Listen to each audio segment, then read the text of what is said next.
Assalamualaikum warahmatullahi wabarakatuh. Hamdan wa syukran lillah, assalatu wassalamu ala rasulillah Muhammad ibn Abdillah wa ala alihi wa sahbihi wa mawalah la nabiyya ba'dah.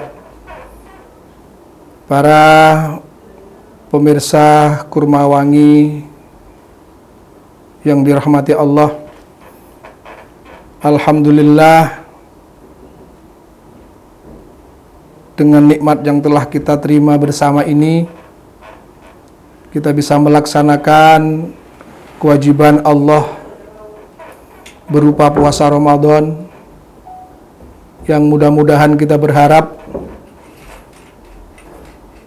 pelaksanaan puasa di bulan Ramadan ini bisa sempurna dan bisa selesai selama 1 bulan. Amin Allahumma amin. Yang tentu hal itu semua tidak lepas dari upaya dan ikhtiar kita agar Allah senantiasa memberi kesehatan kepada kita, yang sehingga dengan kesehatan yang sempurna kita bisa melaksanakan kewajiban itu dengan sempurna pula, dan kita berupaya untuk mencari keberkahan dengan menambahi amaliyah-amaliyah lain, seperti halnya memperbanyak membaca Al-Quran, memperbanyak membaca kalimah thayyibah yang lain, istighfar, sholawat, dan lain sebagainya. Karena bulan suci Ramadan ini hanya Allah berikan 1 bulan dalam putaran 12 bulan. Pemirsa Kurma Wangi rahimakumullah, dalam kesempatan ini kita akan menyampaikan sesuatu yang tidak kalah pentingnya, yaitu tentang keikhlasan di dalam kita melaksanakan apa saja, terutama di dalam kita melaksanakan puasa di bulan Ramadan. Dalam kata lain, keikhlasan ini identik dengan sesuatu yang kita lakukan karena Allah. Di dalam apa saja, apabila kita melakukan apa saja, pasti di akhir daripada doa atau niat itu diakhiri dengan lillahi ta'ala. Satu contoh, kita berpuasa, niat yang kita ucapkan, lafaz niat itu pasti diakhiri dengan lillahi ta'ala. Dengan begitu, hal-hal yang terkait dengan perbuatan kita tidak boleh mempedulikan yang lain, tidak boleh mengharapkan sesuatu yang lain, kecuali hanya ingin mendapatkan ridho dan karena Allah subhanahu wa ta'ala. Dalam hal ini ada suatu kisah inspirasi untuk kita semua di dalam kita melaksanakan sesuatu karena Allah tadi. Dalam suatu kesempatan, dalam cerita atau sejarah ini disebutkan bahwa di suatu saat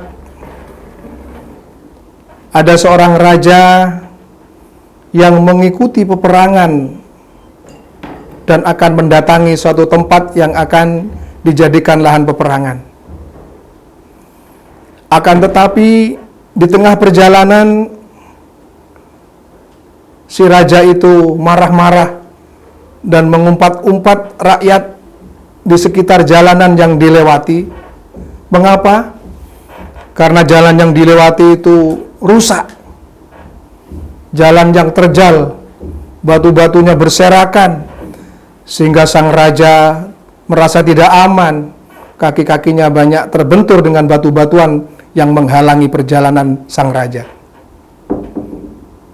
Setelah itu berlalu, ada salah satu masyarakat di sekitar itu yang mengetahui kalau sang raja itu marah-marah ketika melewati jalan yang terjal penuh bebatuan dan penuh rintangan itu. Batu-batu yang ada di situ oleh salah seorang penduduk yang ada di sekitar itu dibersihkan agar jalan itu menjadi baik dan siapa yang melewati akan senang dan tidak mengumpat lagi. Begitu juga raja.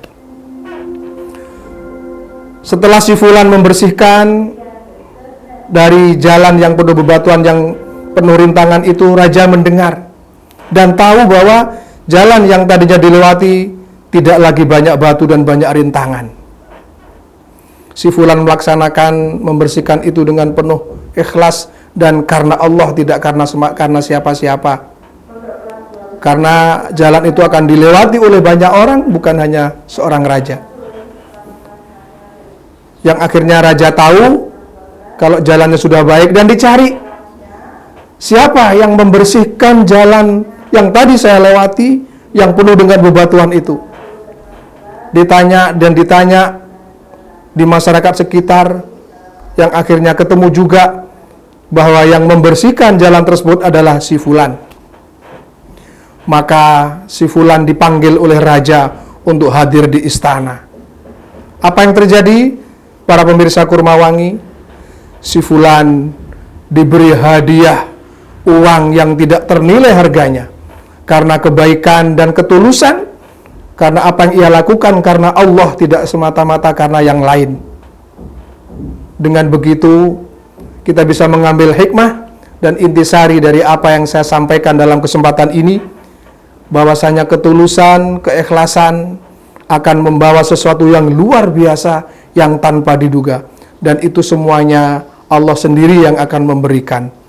Mungkin ini para pemirsa Kurmawangi dalam kesempatan ini yang saya sampaikan, mudah-mudahan bisa kita jadikan inspirasi di dalam kita melaksanakan kewajiban berpuasa Ramadan ini untuk menambahi amal-amal yang perbuatan-perbuatan yang kita laksanakan, sehingga kita akan mendapatkan tambahan berupa amal solih dalam kesempatan di bulan suci Ramadan. Demikian, kurang dan lebihnya mohon maklum dan mohon dimaafkan. Akhiru qauli hadanallahu wa iyyakum wallahul muwaffiq ila aqwamit thoriq. Tsumma assalamu alaikum warahmatullahi wabarakatuh.